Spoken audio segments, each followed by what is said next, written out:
Uhawe ikaze mu kiganiro inyigisho za Bibiliya. Muri iki kiganiro tugenda turaba ibice vy'ivyanditswe muri Bibiliya yera ijambo ry'Imana, tukarimbura insiguro yavyo. Ni ikiganiro gitanga inyigisho z'ivyanditswe vyera mu kiringo c'imyaka 5. Inyuma y'icigwa turaguha inomero woturonderako igihe wogira ico ugomba guterera canke kubaza. Kaze twumvirize kandi twigishwe.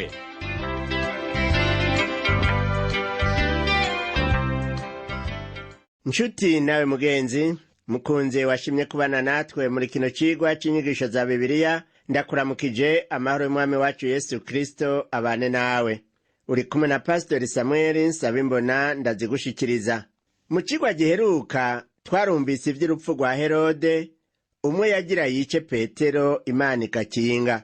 Twarumvise ingene Herode amaze kubura Petero mu gasho aho yari yamupfungiye, abari bamurinze bamaze gukwiragira imihana yose bamurondera bakamubura. Ico gihe Herode yaciye atanga itegeko yuko bose bicwa.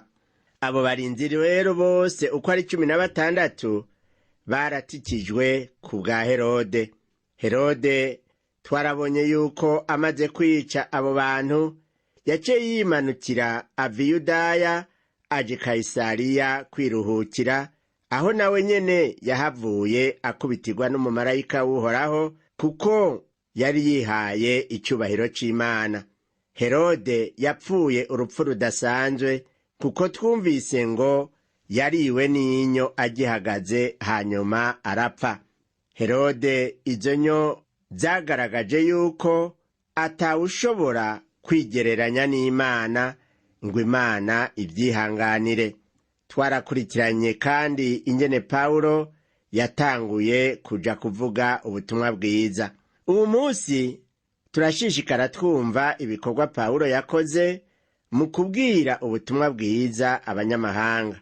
Turibuka ko igihe Pawulo n'abari kumwe nawe bari bashitse i Peruga, Yohana Mariko agaca basigayo akisubirira i Yerusalemu. Ico gihe Pawulo vyaramubabaje.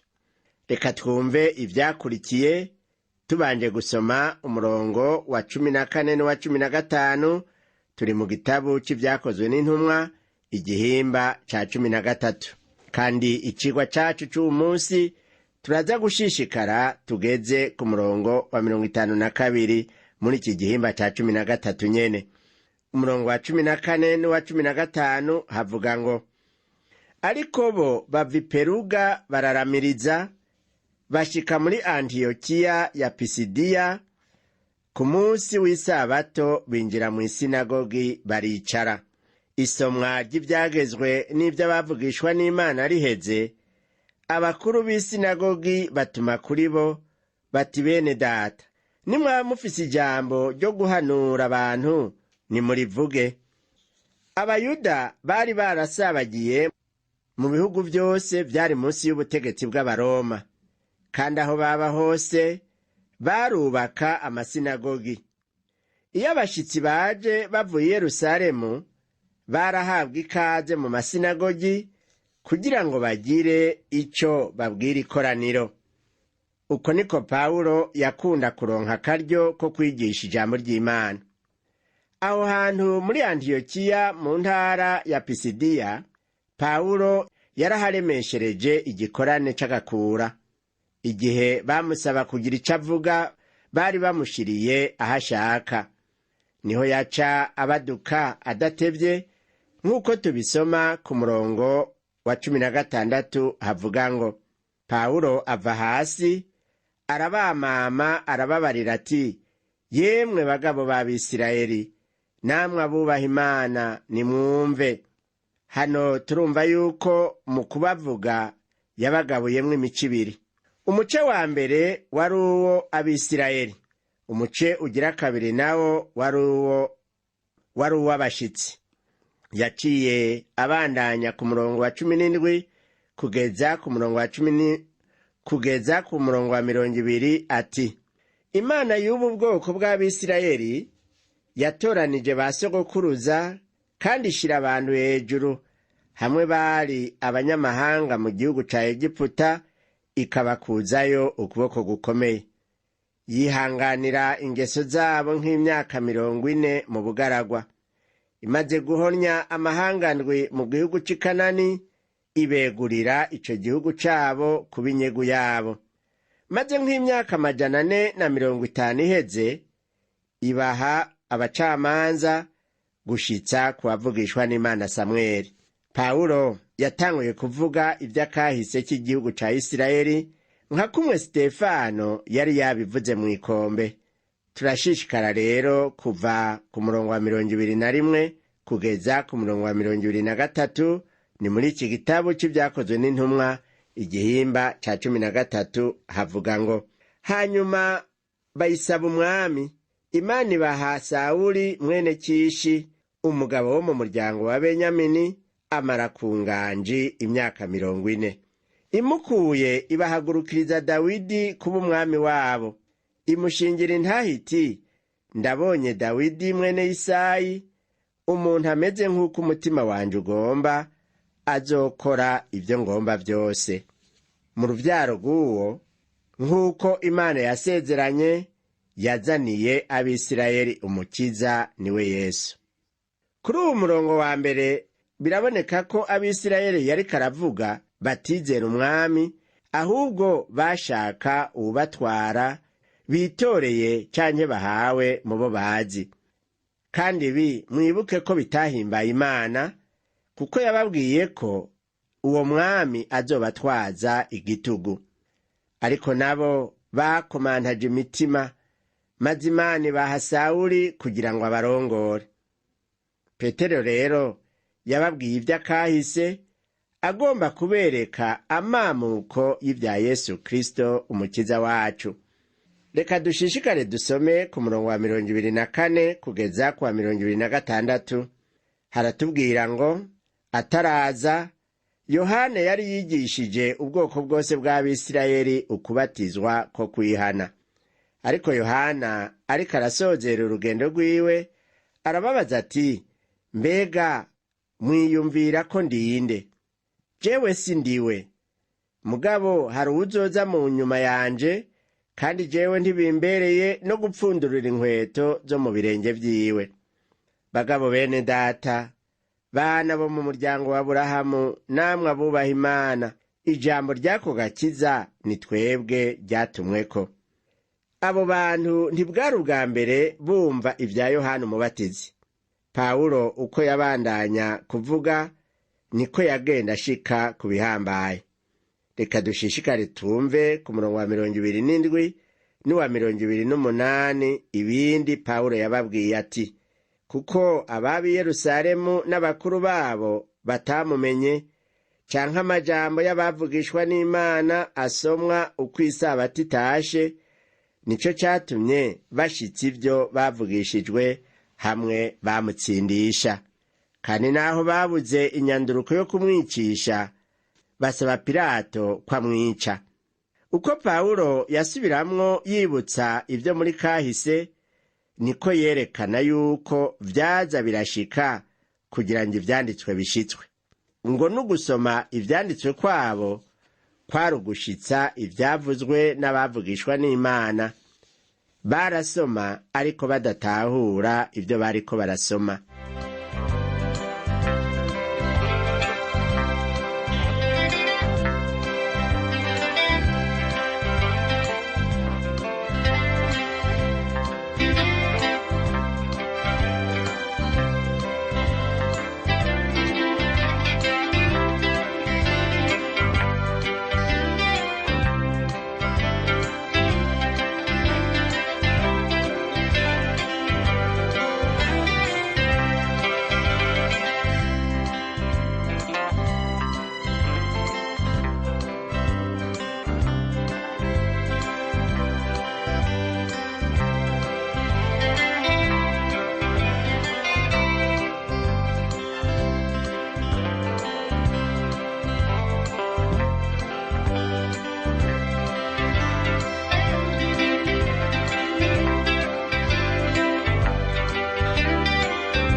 dushishikare dusome ku murongo wa 29 kugeza kwa 23.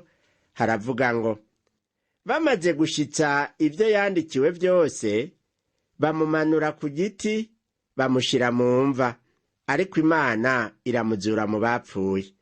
Imisi myinshi abonekera abari baraduganye nawe ava i Galilaya aje i Yerusalemu. Abo nibo bamushingira intahe ubu imbere y'abantu. Hano turumva yuko Pawulo yigisha ashimikiye ku gupfa no kuzuka kwa Yesu Kristo nk'uko na Petero yabikora. Ubu nibwo butumwa bwo ku muzi umuvugabutumwa wese akwiye gushimikirako.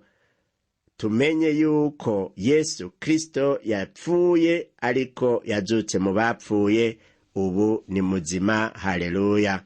Reka dushishikare n'umurongo wa 32 na 33. Haravuga ngo, natwe turababwira ubutumwa bwiza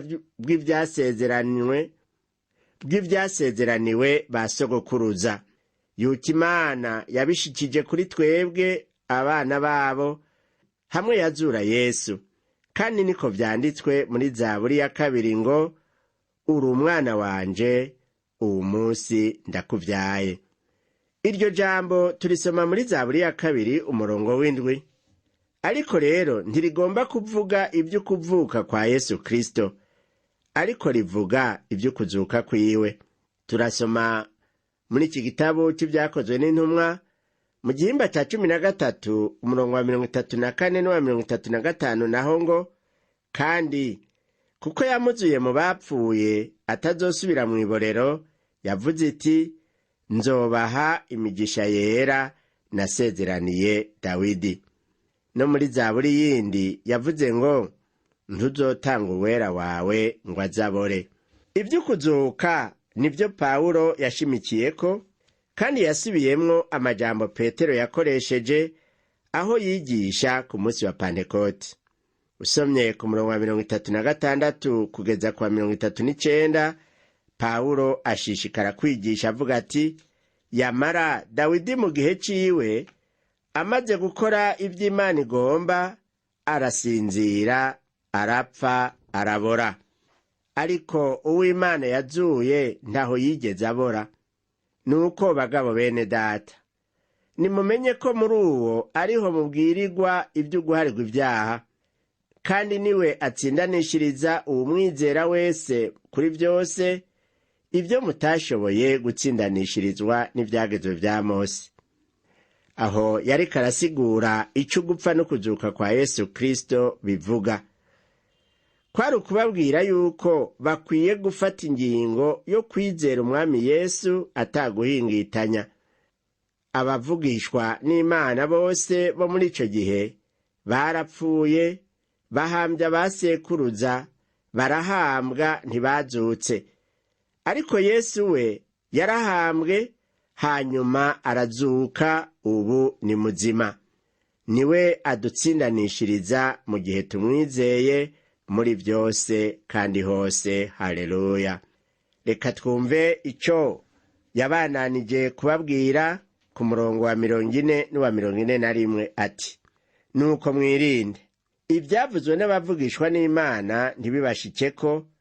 Raba mwa abanyagacengerwe, mutangare, muzimangane, kuko ngira nkora igikorwa mu gihe cyanyu, igikorwa mutazoruha mwemera, naho umuntu yokwibasobanurira. Aho yariko arabagabisha ngo ntibahave banka ubwo butumwa. Kwanka ubutumwa ni ukwanka imbabazi z'Imana no kwikwegera igihano. Umurongo wa 42 niho havuga ngo, bariko barasohoka barabinginga ngo ayo majambo azovugwe no kw'isabato izokurikira. Aho harimwo n'abanyamahanga bavuga bati, turagomba kuzosubira kumva ayo majambo. Nibagombe kumva ayo majambo, yari amajambo aryoshe, amajambo atanga ubugingo.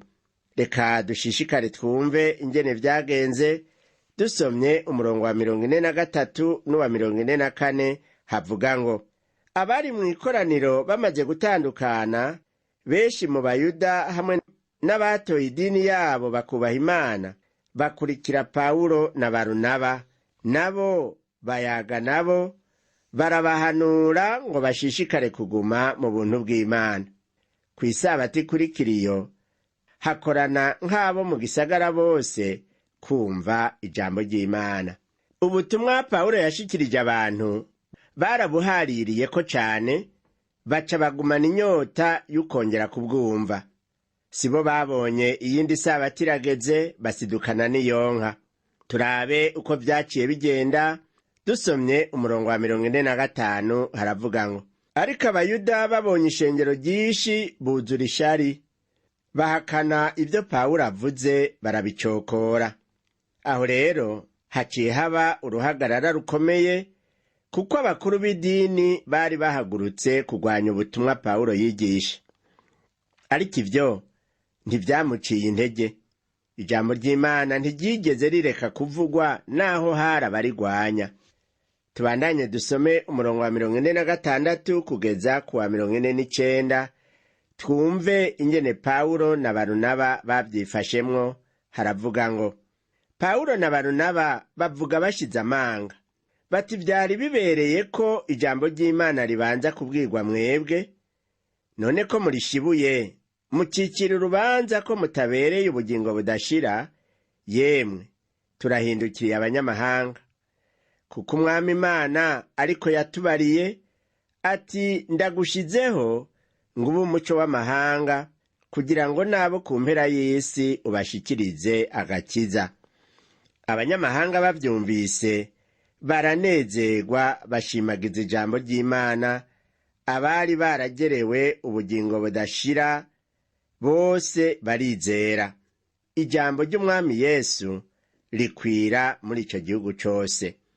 Hano rero Pawulo yaribukije abayuda yuko ari ubuhombe kuri bo kuko banse agakiza. Niho yabamenyesha yuko noneho agiye guhindukirira abanyamahanga kugira ngo abizera bose bahabwe ubugingo budashira. Ariko abo bayuda bagumye bakomantaje imitima, nk'uko tubisoma kuri uwo murongo wa 50 havuga ngo, ariko abayuda bosha abagore b'icubahiro bubaha Imana n'abakuru bo muri ico gisagara, bavyurira akadenderezo Pawulo na Barunaba, babirukana mu ntara yabo. Turumva yuko bashizwe babirukanye ngo babavire mu ntara yabo, babavire mu gisagara. Pawulo na Barunaba baciye bigira ataguharira, ariko bo bari bakoze igikorwa cabo.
Dushishikaye gusoma ku murongo wa 51 n'uwa 52, turabona yuko icari gisigaye cari igikorwa ca Mpwemu Yera. Nabo bafata urugendo nk'uko tubibona, mugabo babanje kugira ico bagaragaje. Uwo murongo wa 51 n'uwa 52 ivuga ngo, nabo babakunkumurira umukungugu wo mu birenge vyabo, baja muri Ikoniyo. Abigishwa buzuzwa umunezero na Mpwemu Yera. Pawulo na Barunaba bamaze kuvyurirwa akadenderezo, bakirukanwa babakunkumuriye agakungugu ko mu birenge vyabo barigira. Gukunkumura agakungugu mbega bisigura iki? Bisigura ko igisagara bagiyemwo kitabakiriye kandi bari barungitswe n'Imana. Baca basohoka bakaja mu nzira zaco maze bagakunkumura ako gakungugu. Reka twumve uko Yesu yari yabibabwiye mu butumwa bwiza uko bwanditswe na Luka mu gihimba ca 10 umurongo w'9 kugeza kwa 11.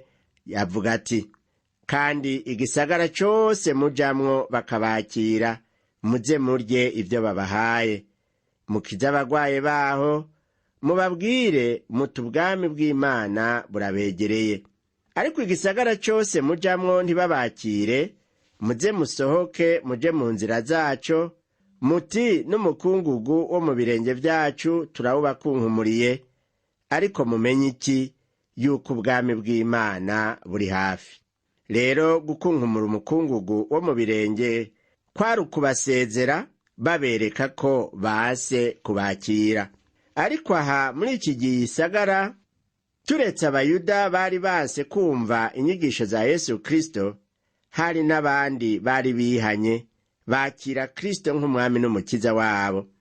Aha rero uwo mukungugu wakunkumuriwe abo bayuda base kwihana, maze bagatako bakabirukana kugira ngo ntibabandanye kuvuga ivya Yesu Kristo.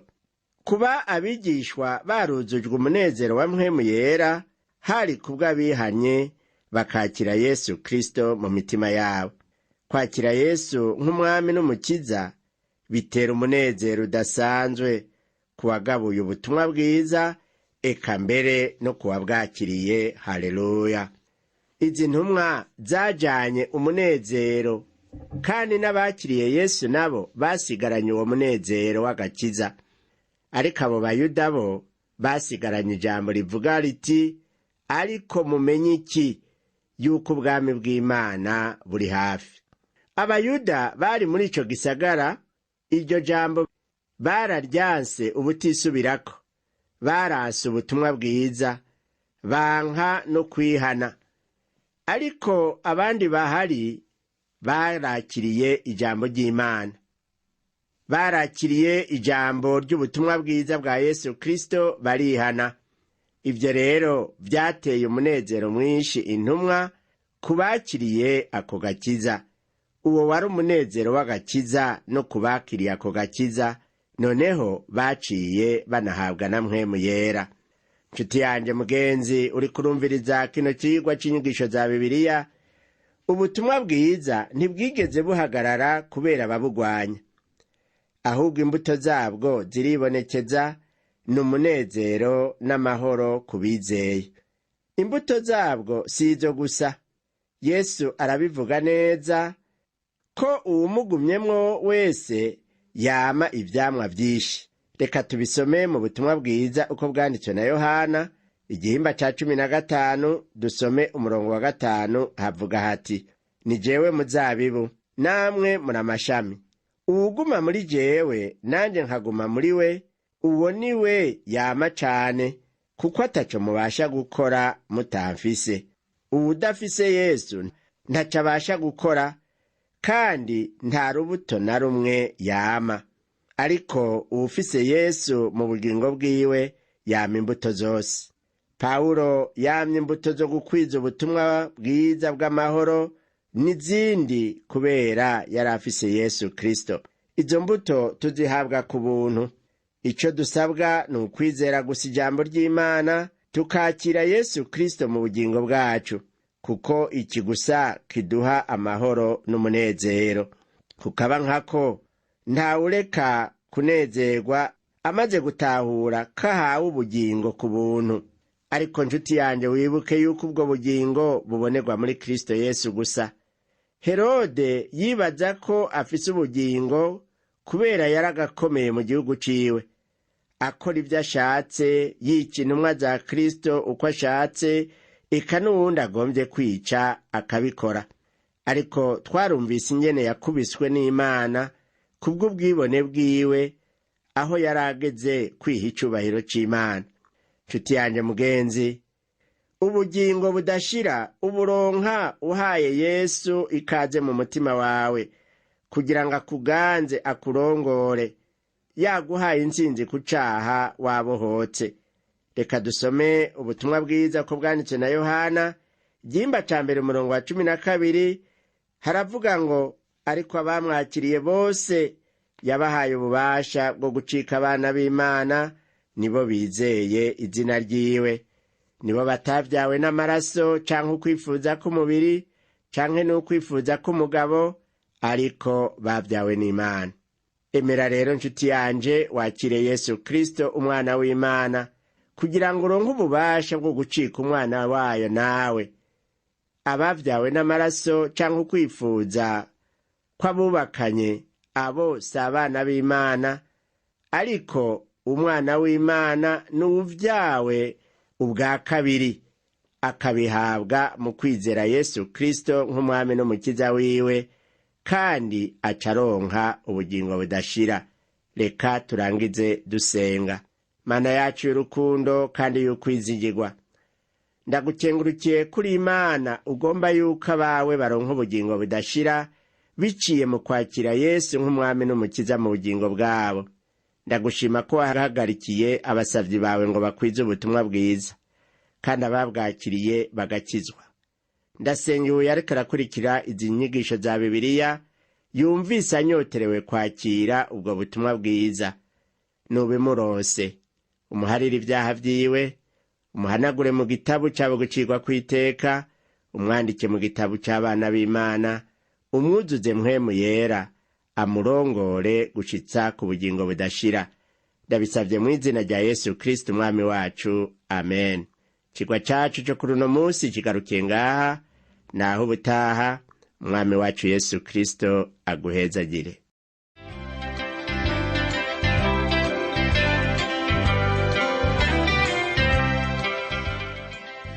Wakoze kumviriza icigwa c'ijambo ry'Imana c'uyu musi. Ushobora kumviriza n'ibindi biganiro by'inyigisho za Bibiliya canke ukabikwega kuri uru rubuga rwa interinete rukurikira: http utuburungu tubiri uturongo tubiri duhengetse ttb akaburungu twr org. Ushobora kumviriza ikiganiro co muri iyi ndwi canke ugafyonda ahanditswe ngo rondera ukurikije itariki kugira ngo wumvirize ikiganiro camaze kurengana. Ushobora no gufyonda ahanditswe ngo rondera ukurikije ivyanditswe kugira ngo wumve ibiri muri ico gice c'ivyanditswe vyera ugomba. Ufise ico wunganira canke ubaza, twandikire. Email ni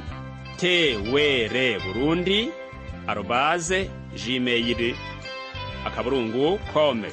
Ushobora kandi kudusanga kuri Facebook yitwa TWR Burundi. Ushobora no kutwakura kuri iyi telefone yo mu biro. Inomero ni 22 24 26 57 mu masaha y'akazi. Canke kuri telefone ngendanwa inomero ni 69 67 12 77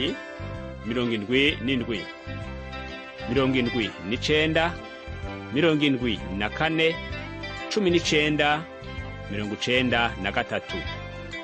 Udusanga kandi kuri WhatsApp nimero ni 79 38 71 99. Yesu aguhezagire.